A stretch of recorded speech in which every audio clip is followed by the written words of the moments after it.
couldn't feel a thing there, Cam thought, looking at the shore, which, rising and falling, became steadily more distant and more peaceful. Her hand cut a trail in the sea as her mind made the green swirls and streaks into patterns, and, numbed and shrouded, wandered in imagination in that underworld of waters where the pearls stuck in clusters to white sprays. A change came over one's entire mind, and one's body shone half-transparent, enveloped in a green cloak. Then the eddy slackened round her hand. The rush of the water ceased. The world became full of little creaking and squeaking sounds. One heard the waves breaking and flapping against the side of the boat as if they were anchored in harbour. Everything became very close to one. For the sail, upon which James had his eyes fixed until it had become to him like a person whom he knew, sagged entirely. There they came to a stop, flapping about waiting for a breeze, in the hot sun, miles from shore, miles from the lighthouse. Everything in the whole world seemed to stand still. The lighthouse became immovable, and the line of the distant shore became fixed. The sun grew hotter, and everybody seemed to come very close together and to feel each other's presence, which they had almost forgotten. McAllister's fishing line went plumb down into the sea, but Mr. Ramsay went on reading with his legs curled under him. He was reading a little shiny book with covers mottled like a plover's egg. Now and again, as they hung about in that horrid calm, he turned a page, and James felt that each page was turned with a peculiar gesture aimed at him, now assertively, now commandingly, now with the intention of making people pity him, and all the time, as his father read and turned one after another of those little pages, James kept dreading the moment when he would look up and speak sharply to him about something or other. Why were they lagging about here, he would demand, or something quite unreasonable like that. And if he does, James thought, then I shall take a knife and strike him to the heart. He had always kept this old symbol of taking a knife and striking his father to the heart. Only now, as he grew older, and sat staring at his father in an impotent rage, it was not him, that old man reading, whom he wanted to kill, but it was the thing that descended on him, without his knowing it, perhaps, that fierce, sudden, black-winged harpy, with its talons and its beak all cold and hard, that struck and struck at you. He could feel the beak on his bare legs, where it had struck when he was a child, and then made off, and there he was again, an old man, very sad, reading his book. That he would kill, that he would strike to the heart. Whatever he did, and he might do anything, he felt, looking at the lighthouse and the distant shore, whether he was in a business, in a bank, a barrister, a man at the head of some enterprise, that he would fight, that he would track down and stamp out. Tyranny, despotism, he called it, making people do what they did not want to do, cutting off their right to speak. How could any of them say, "But I won't," when he said, "Come to the lighthouse, do this, fetch me that"? The black wings spread and the hard beak tore. And then, next moment, there he sat reading his book, and he might look up, one never knew, quite reasonably. He might talk to the McAllisters. He might be pressing a sovereign into some frozen old woman's hand in the street, James thought, and he might be shouting out at some fisherman's sports. He might be waving his arms in the air with excitement. Or he might sit at the head of the table, dead silent, from one end of dinner to the other. Yes, thought James, while the boat slapped and dawdled there in the hot sun. There was a waste of snow and rock, very lonely and austere, and there he had come to feel, quite often lately, when his father said something or did something which surprised the others. There were 2 pairs of footprints only, his own and his father's. They alone knew each other.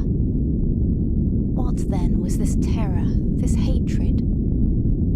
Turning back among the many leaves which the past had folded in him, peering into the heart of that forest where light and shade so checker each other that all shape is distorted, and one blunders, now with the sun in one's eyes, now with a dark shadow, he sought an image to cool and detach and round off his feeling in a concrete shape. Suppose then that as a child, sitting helpless in a perambulator, or on someone's knee, he had seen a wagon crush ignorantly and innocently someone's foot. Suppose he had seen the foot first, in the grass, smooth and whole, then the wheel, and the same foot, purple, crushed. But the wheel was innocent. So now, when his father came striding down the passage, knocking them up early in the morning to go to the lighthouse, down it came over his foot, over Cam's foot, over anybody's foot. One sat and watched it. But whose foot was he thinking of, and in what garden did all this happen? For one had settings for these scenes, trees that grew there, flowers, a certain light, a few figures. Everything tended to set itself in a garden where there was none of this gloom, none of this throwing of hands about. People spoke in an ordinary tone of voice. They went in and out all day long. There was an old woman gossiping in the kitchen, and the blinds were sucked in and out by the breeze. All was blowing, all was growing, and over all those plates and bowls and tall brandishing red and yellow flowers, a very thin yellow veil would be drawn, like a vine leaf at night. Things became stiller and darker at night. But the leaf-like veil was so fine that lights lifted it, voices crinkled it. He could see through it a figure stooping, here, coming close, going away, some dress rustling, some chain tinkling. It was in this world that the wheel went over the person's foot. Something, he remembered, stayed flourished up in the air. Something arid and sharp descended even there, like a blade, a scimitar, smiting through the leaves and flowers, even of that happy world, and making it shrivel and fall. "It will rain," he remembered his father saying. "You won't be able to go to the lighthouse." The lighthouse was then a silvery, misty-looking tower with a yellow eye that opened suddenly and softly in the evening. Now, James looked at the lighthouse. He could see the whitewashed rocks, the tower, stark and straight. He could see that it was barred with black and white. He could see windows in it. He could even see washing spread on the rocks to dry. So that was the lighthouse, was it? No, the other was also the lighthouse. For nothing was simply one thing. The other lighthouse was true too. It was sometimes hardly to be seen across the bay. In the evening one looked up and saw the eye opening and shutting, and the light seemed to reach them in that airy sunny garden where they sat. But he pulled himself up. Whenever he said they or a person, and then began hearing the rustle of someone coming, the tinkle of someone going, he became extremely sensitive to the presence of whoever might be in the room. It was his father now. The strain was acute. For in one moment, if there was no breeze, his father would slap the covers of his book together and say, "What's happening now? What are we dawdling about for here, eh?" As, once before, he had brought his blade down among them on the terrace, and she had gone stiff all over, and if there had been an axe handy, a knife, or anything with a sharp point, he would have seized it and struck his father through the heart. She had gone stiff all over, and then, her arm slackening, so that he felt she listened to him no longer. She had risen somehow and gone away and left him there, impotent, ridiculous, sitting on the floor grasping a pair of scissors. Not a breath of wind blew. The water chuckled and gurgled in the bottom of the boat, where 3 or 4 mackerel beat their tails up and down in a pool of water not deep enough to cover them. At any moment, Mr. Ramsay, he scarcely dared to look at him, might rouse himself, shut his book and say something sharp. But for the moment he was reading, so that James stealthily, as if he was stealing downstairs on bare feet, afraid of waking a watchdog by a creaking board, went on thinking, what was she like?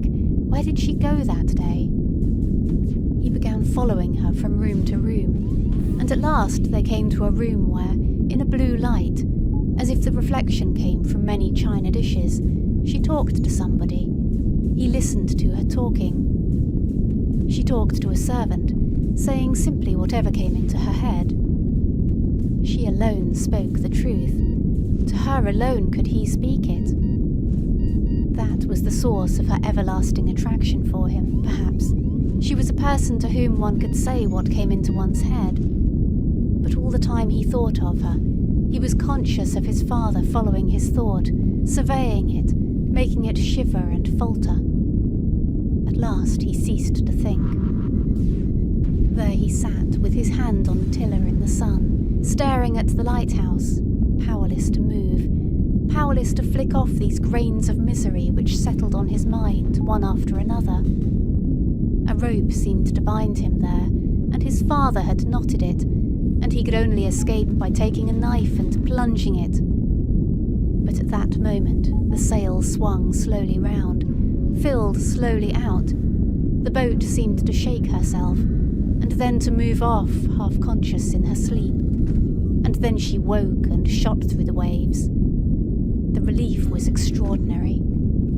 They all seemed to fall away from each other again, and to be at their ease, and the fishing lines slanted taut across the side of the boat. But his father did not rouse himself. He only raised his right hand mysteriously high in the air, and let it fall upon his knee again, as if he were conducting some secret symphony.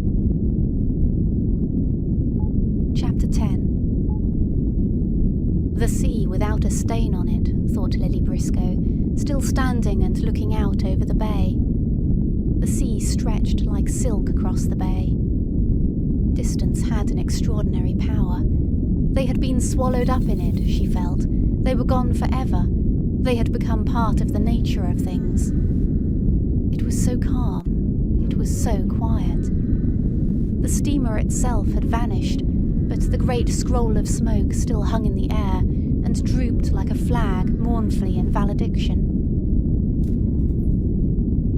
Chapter 11. It was like that then, the island, thought Cam, once more drawing her fingers through the waves. She had never seen it from out at sea before.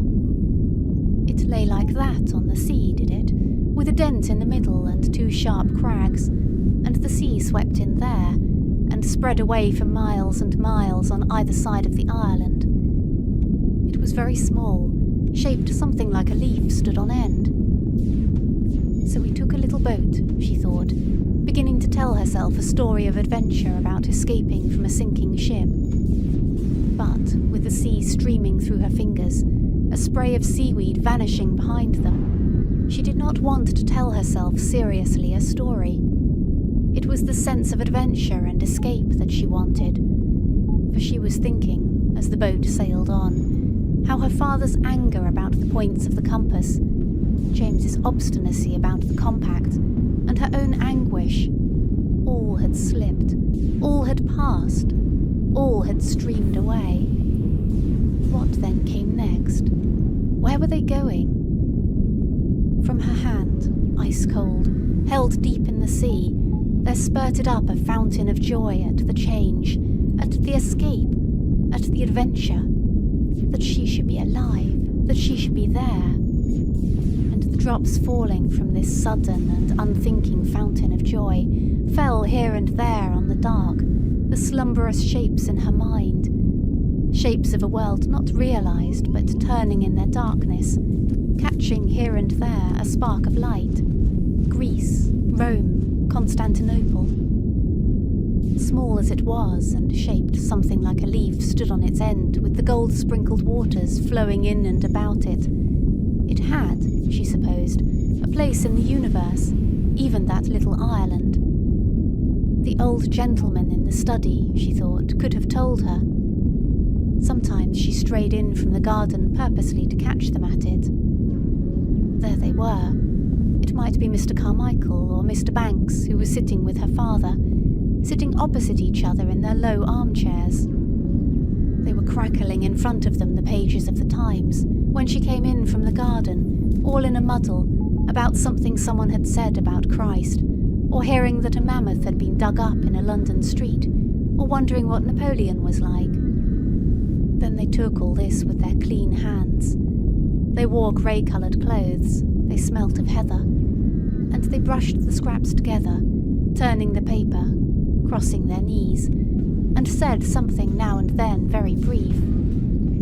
Just to please herself, she would take a book from the shelf and stand there, watching her father write, so equally, so neatly from one side of the page to another, with a little cough now and then, or something said briefly to the other old gentleman opposite. And she thought, standing there with her book open, one could let whatever one thought expand here like a leaf in water.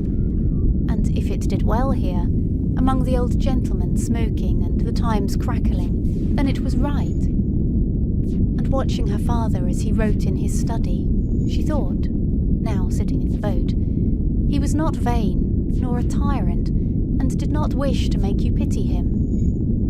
Indeed, if he saw she was there, reading a book, he would ask her, as gently as anyone could, was there nothing he could give her? Lest this should be wrong, she looked at him reading the little book with the shiny cover mottled like a plover's egg. No, it was right. Look at him now, she wanted to say aloud to James. But James had his eye on the sail. He is a sarcastic brute, James would say. He brings the talk round to himself and his books, James would say. He is intolerably egotistical. Worst of all, he is a tyrant. But look, she said, looking at him. Look at him now. She looked at him reading the little book with his legs curled, the little book whose yellowish pages she knew, without knowing what was written on them. It was small. It was closely printed. On the flyleaf, she knew, he had written that he had spent 15 francs on dinner. The wine had been so much. He had given so much to the waiter. All was added up neatly at the bottom of the page. But what might be written in the book, which had rounded its edges off in his pocket, she did not know. What he thought, they none of them knew. But he was absorbed in it, so that when he looked up, as he did now for an instant, it was not to see anything, it was to pin down some thought more exactly. That done, his mind flew back again, and he plunged into his reading. He read, she thought, as if he were guiding something, or wheedling a large flock of sheep, or pushing his way up and up a single narrow path. And sometimes he went fast and straight, and broke his way through the bramble, and sometimes it seemed a branch struck at him, a bramble blinded him, but he was not going to let himself be beaten by that. On he went, tossing over page after page.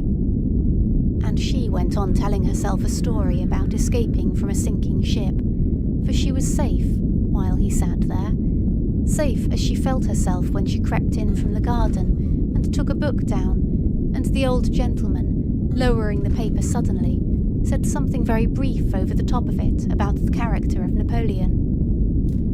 She gazed back over the sea, at the Ireland, but the leaf was losing its sharpness.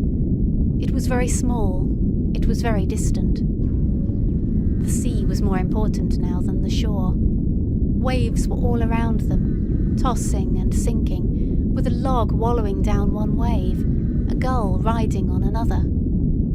About here, she thought, dabbling her fingers in the water, a ship had sunk, and she murmured, dreamily half asleep, how we perished, each alone. End of section 15. Section 16 of To the Lighthouse by Virginia Woolf. Chapter 12.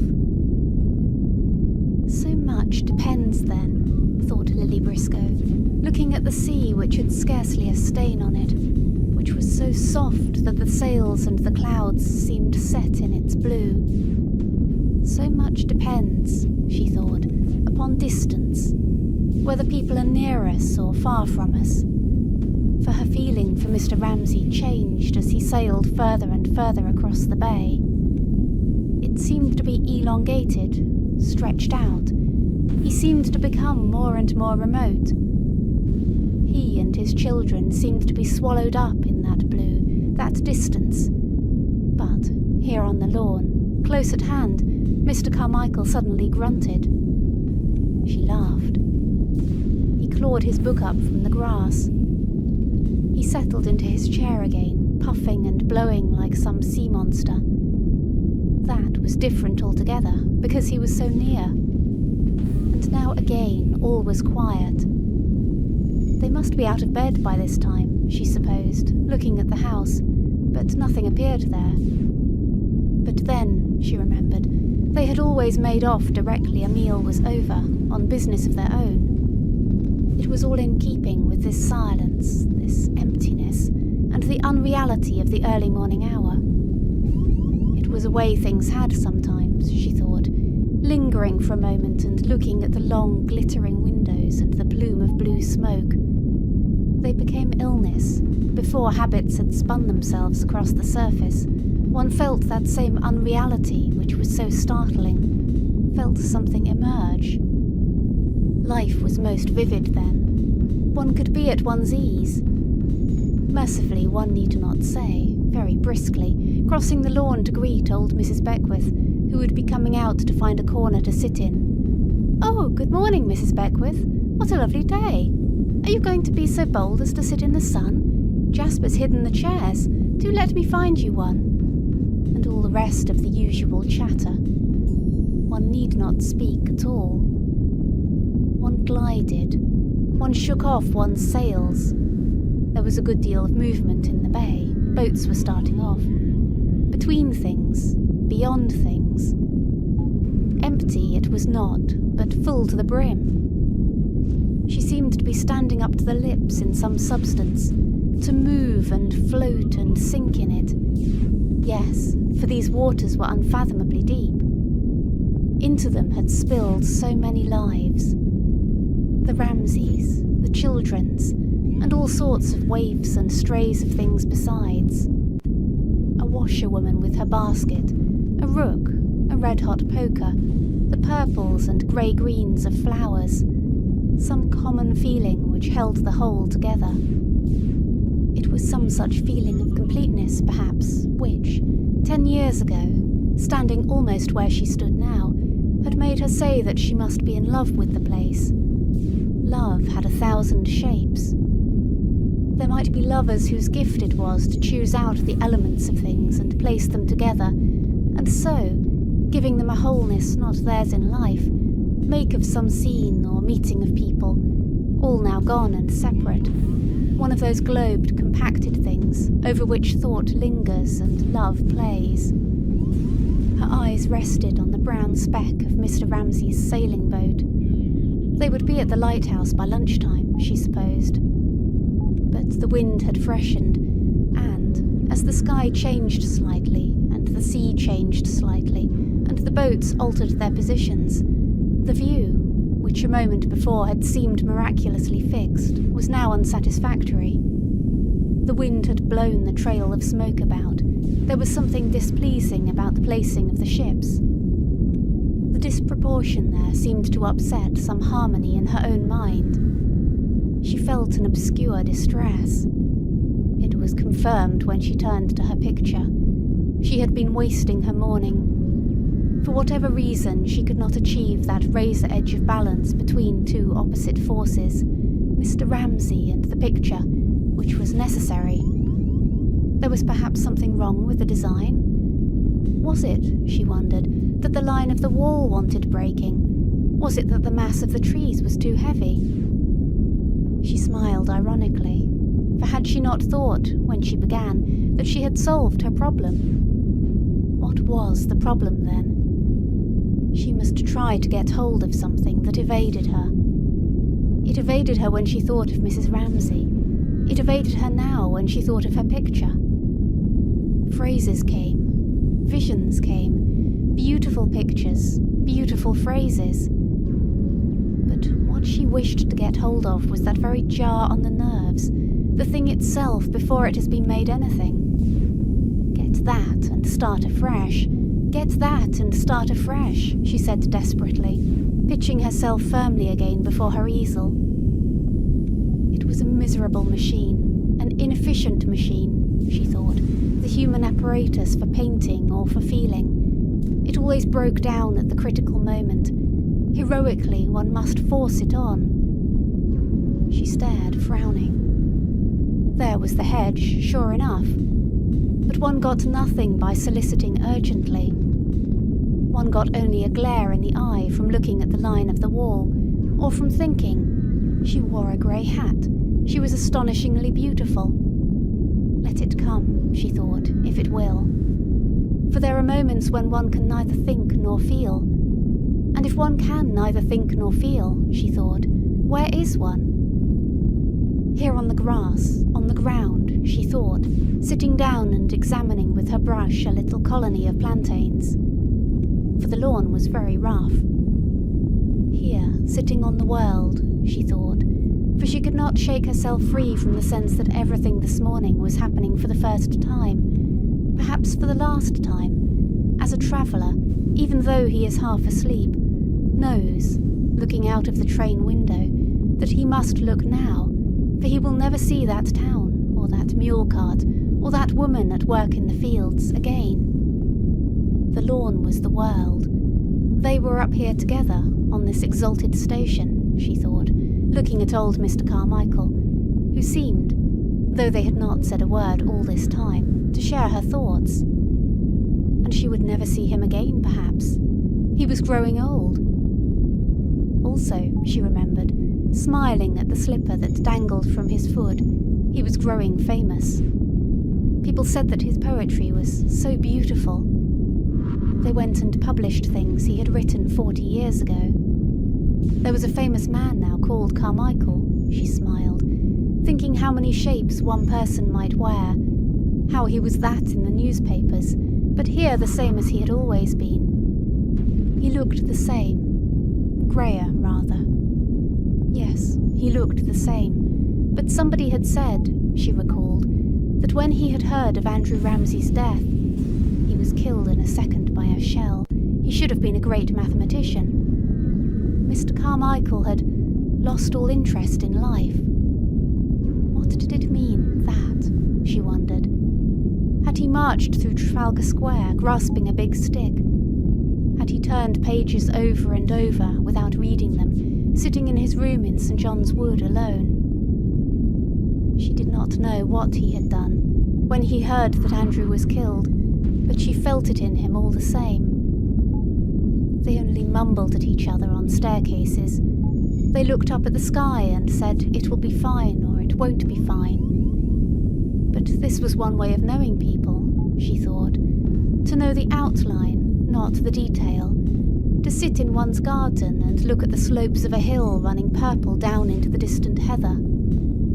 She knew him in that way. She knew that he had changed somehow.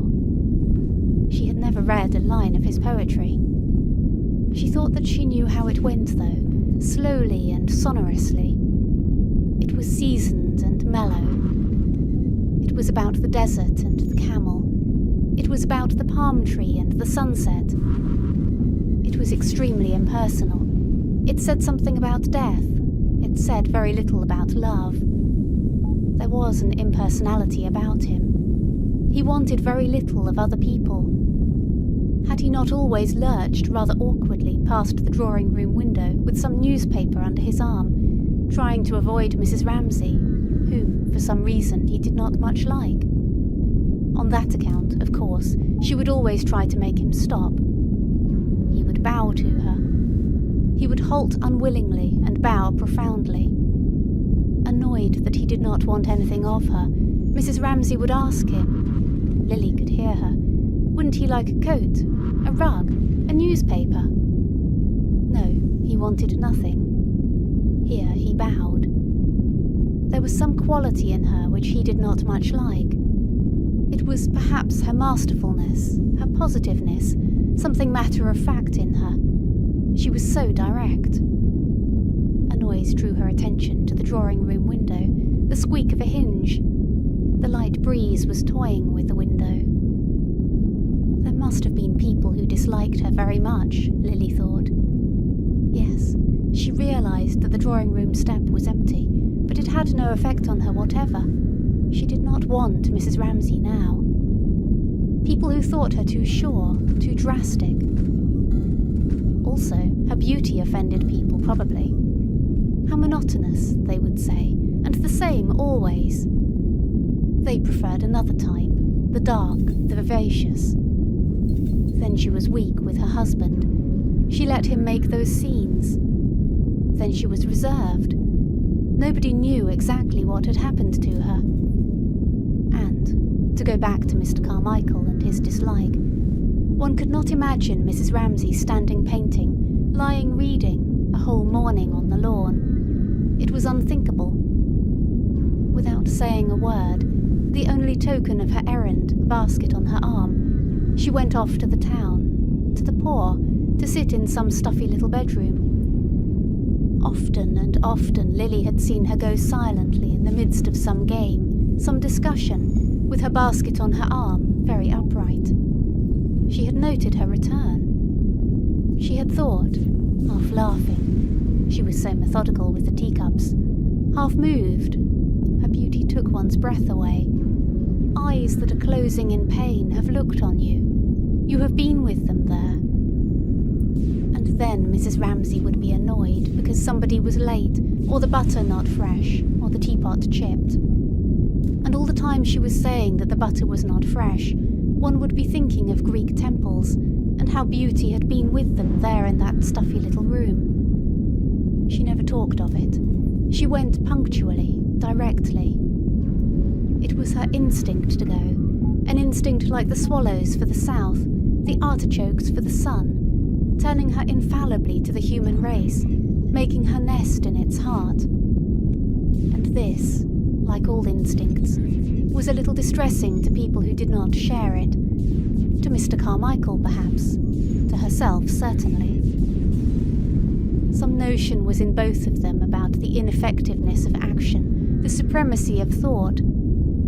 Her going was a reproach to them, gave a different twist to the world, so that they were led to protest, seeing their own prepossessions disappear, and clutch at them vanishing. Charles Tansley did that too. It was part of the reason why one disliked him. He upset the proportions of one's world. And what had happened to him, she wondered, idly stirring the plantains with her brush. He had got his fellowship. He had married. He lived at Golders Green. She had gone one day into a hall and heard him speaking during the war. He was denouncing something. He was condemning somebody. He was preaching brotherly love. And all she felt was, how could he love his kind, who did not know one picture from another, who had stood behind her smoking shag, 5d an ounce, Miss Briscoe, and making it his business to tell her women can't write, women can't paint. Not so much that he believed it, as that for some odd reason he wished it. There he was, lean and red and raucous, preaching love from a platform. There were ants crawling about among the plantains, which she disturbed with her brush. Red, energetic, shiny ants, rather like Charles Tansley. She had looked at him ironically from her seat in the half-empty hall, pumping love into that chilly space, and suddenly there was the old cask or whatever it was, bobbing up and down among the waves, and Mrs. Ramsay looking for her spectacle case among the pebbles. Oh dear, what a nuisance! Lost again. Don't bother, Mr. Tansley. I lose thousands every summer. At which he pressed his chin back against his collar, as if afraid to sanction such exaggeration, but could stand it in her whom he liked, and smiled very charmingly. He must have confided in her on one of those long expeditions when people got separated and walked back alone. He was educating his little sister, Mrs. Ramsay had told her. It was immensely to his credit. Her own idea of him was grotesque, Lily knew well, stirring the plantains with her brush. Half one's notions of other people were, after all, grotesque. They served private purposes of one's own. He did for her instead of a whipping boy. She found herself flagellating his lean flanks when she was out of temper. If she wanted to be serious about him, she had to help herself to Mrs. Ramsay's sayings, to look at him through her eyes. She raised a little mountain for the ants to climb over. She reduced them to a frenzy of indecision by this interference in their cosmogony. Some ran this way, others that. One wanted 50 pairs of eyes to see with, she reflected. 50 pairs of eyes were not enough to get round that one woman with, she thought.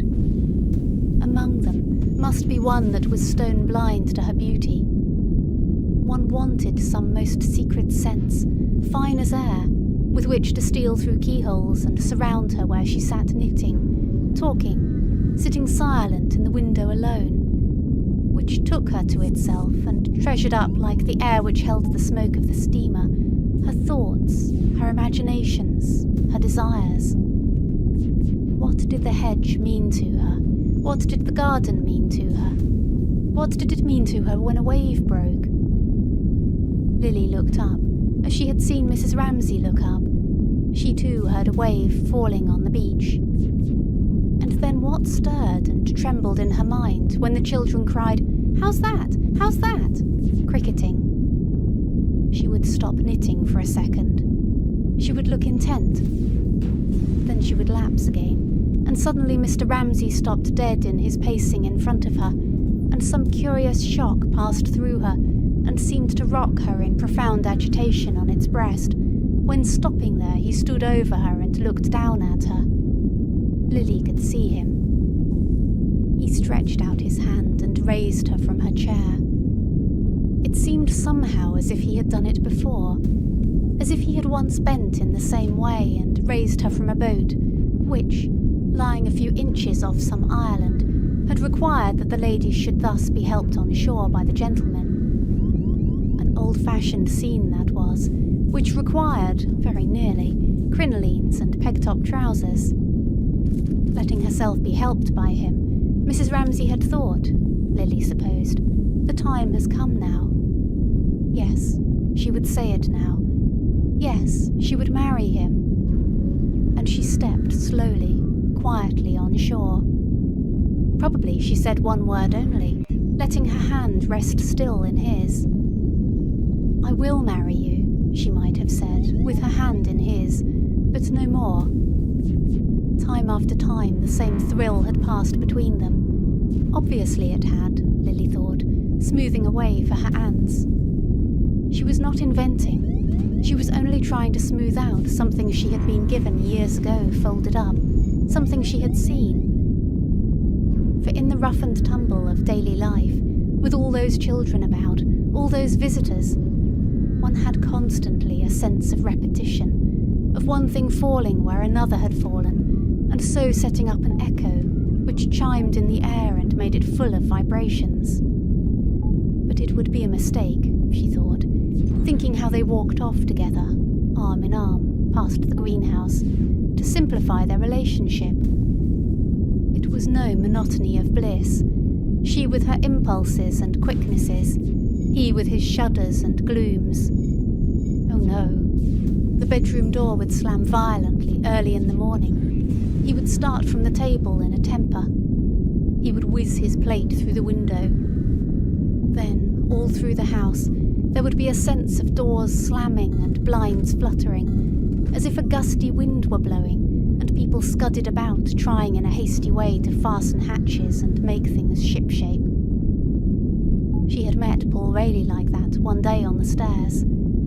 They had laughed and laughed like a couple of children, all because Mr. Ramsay, finding an earwig in his milk at breakfast, had sent the whole thing flying through the air onto the terrace outside. An earwig?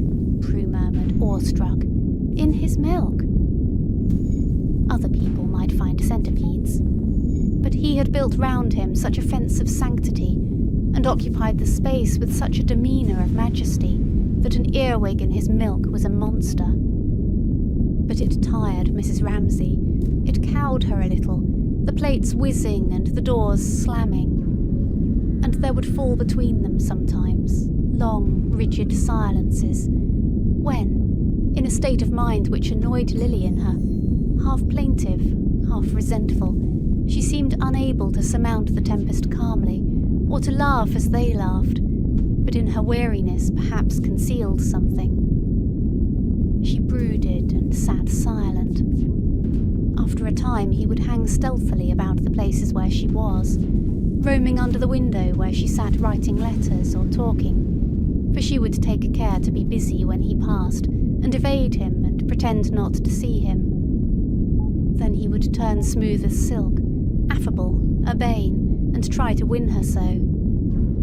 Still she would hold off, and now she would assert for a brief season some of those prides and airs the due of her beauty, which she was generally utterly without, would turn her head, would look so over her shoulder, always with some Minter, Paul, or William Banks at her side. At length, standing outside the group, the very figure of a famished wolfhound, Lily got up off the grass and stood looking at the steps, at the window where she had seen him. He would say her name, once only, for all the world like a wolf barking in the snow, but still she held back. And he would say it once more, and this time something in the tone would rouse her, and she would go to him, leaving them all of a sudden, and they would walk off together among the pear trees, the cabbages, and the raspberry beds. They would have it out together. But with what attitudes and with what words? Such a dignity was theirs in this relationship that, turning away, she and Paul and Minter would hide their curiosity and their discomfort, and begin picking flowers, throwing balls, chattering, until it was time for dinner, and there they were, he at one end of the table, she at the other, as usual. "Why don't some of you take up botany? With all those arms and legs, why doesn't one of you?" So they would talk as usual, laughing among the children. All would be as usual, save only for some quiver, as of a blade in the air, which came and went between them, as if the usual sight of the children sitting round their soup plates had freshened itself in their eyes after that hour among the pears and the cabbages. Especially, Lily thought, Mrs. Ramsay would glance at Prue.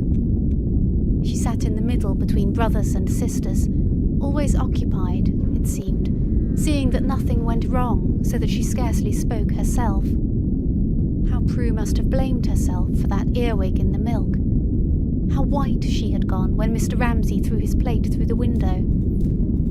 How she drooped under those long silences between them. Anyhow, her mother now would seem to be making it up to her, assuring her that everything was well, promising her that one of these days that same happiness would be hers. She had enjoyed it for less than a year, however.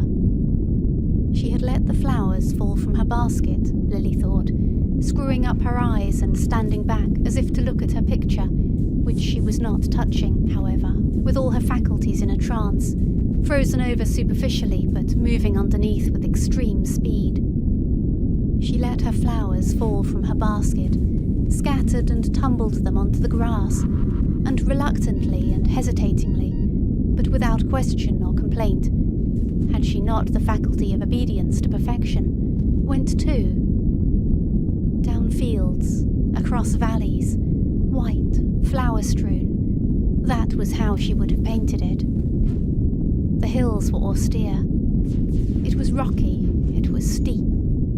The waves sounded hoarse on the stones beneath. They went, the three of them together, Mrs. Ramsay walking rather fast in front, as if she expected to meet someone round the corner. Suddenly, the window at which she was looking was whitened by some light stuff behind it. At last, then, somebody had come into the drawing room, Somebody was sitting in the chair. For heaven's sake, she prayed, let them sit still there and not come floundering out to talk to her. Mercifully, whoever it was stayed still inside, had settled by some stroke of luck so as to throw an odd-shaped triangular shadow over the step. It altered the composition of the picture a little. It was interesting. It might be useful. Her mood was coming back to her. One must keep on looking without for a second relaxing the intensity of emotion, the determination not to be put off, not to be bamboozled. One must hold the scene, so, in a vice, and let nothing come in and spoil it. One wanted, she thought, dipping her brush deliberately, to be on a level with ordinary experience, to feel simply, that's a chair, that's a table, and yet, at the same time, it's a miracle, it's an ecstasy. The problem might be solved after all. Ah, but what had happened? Some wave of white went over the window pane. The air must have stirred some flounce in the room. Her heart leapt at her and seized her and tortured her. "Mrs. Ramsay! Mrs. Ramsay!" she cried, feeling the old horror come back. To want and not to have. Could she inflict that still? And then, quietly, as if she refrained, that too became part of ordinary experience, was on a level with the chair, with the table. Mrs. Ramsay, it was part of her perfect goodness, sat there quite simply, in the chair, flicked her needles to and fro, knitted her reddish-brown stocking, cast her shadow on the step. There she sat. And as if she had something she must share, yet could hardly leave her easel, so full her mind was of what she was thinking, of what she was seeing, Lily went past Mr. Carmichael, holding her brush, to the edge of the lawn. Where was that boat now? And Mr. Ramsay? She wanted him. Chapter 13. Mr. Ramsay had almost done reading. One hand hovered over the page, as if to be in readiness to turn it the very instant he had finished it. He sat there bareheaded, with the wind blowing his hair about, extraordinarily exposed to everything. He looked very old. He looked, James thought, getting his head now against the lighthouse, now against the waste of waters running away into the open, like some old stone lying on the sand. He looked as if he had become physically what was always at the back of both their minds, that loneliness which was for both of them the truth about things. He was reading very quickly now, as if he were eager to get to the end. Indeed, they were very close to the lighthouse now. There it loomed up, stark and straight, glaring white and black, and one could see the waves breaking in white splinters like smashed glass upon the rocks. One could see lines and creases in the rocks. One could see the windows clearly, a dab of white on one of them, and a little tuft of green on the rock. A man had come out and looked at them through a glass and gone in again. So it was like that, James thought,